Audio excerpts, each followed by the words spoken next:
एक छोटे से पहाड़ी गांव में एक पुराना तालाब था, जिसे लोग अंधेरा तालाब कहते थे।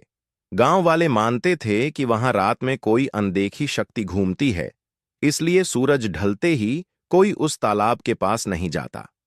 गांव में आरव नाम का 16 साल का लड़का रहता था।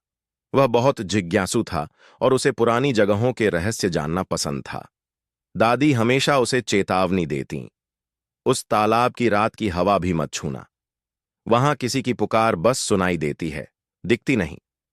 एक दिन स्कूल से लौटते हुए आरव ने तालाब के पास एक छोटी लड़की की हल्की सी सिसकी सुनी। वह डर गया। कौन है यहां? कोई जवाब नहीं आया, बस सिसकी और जोर से हुई। दूसरी रात जब सब सो गए, आरव चुपके से एक टॉर्च लेकर तालाब की ओर गया। हवा ठंडी थी, जैसे अचानक किसी ने पूरे गांव की गर्मी खींच ली हो। तालाब का पानी असामान्य रूप से शांत था, इतना शांत कि खुद की परछाई भी अजीब लग रही थी। अचानक उसने फिर वही आवाज सुनी, "म- मदद करो।" उसके पैरों के नीचे की मिट्टी जैसे हल्की सी हिलने लगी। उसे लगा कोई पानी से बाहर आ रहा है। दिल जोरों से धड़क रहा था, लेकिन उसने साहस करके टॉर्च पानी पर डाली। और तभी एक छोटी सी परछाई पानी की सतह पर तैरती दिखाई दी। एक लड़की, 8 से 9 साल की, पारदर्शी जैसे धुएं से बनी हो। वह बोली, मैं फंसी हूं, मुझे मुक्त कर दो। आरव पीछे हट गया, लेकिन लड़की की आंखों में दर्द था, डर नहीं। उसने पूछा, तुम फंसी कैसे? लड़की ने तालाब के नीचे की ओर इशारा किया।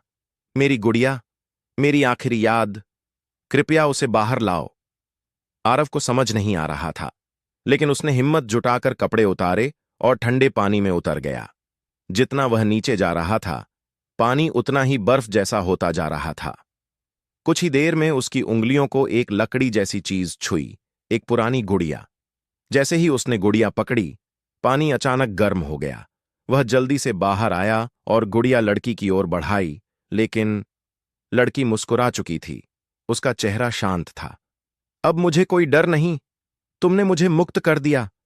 धीरे धीरे उसकी परछाई हवा में घुल गई, जैसे कभी थी ही नहीं। सुबह जब गांव वाले तालाब पहुंचे, उन्होंने देखा कि तालाब का पानी सालों बाद पहली बार साफ था।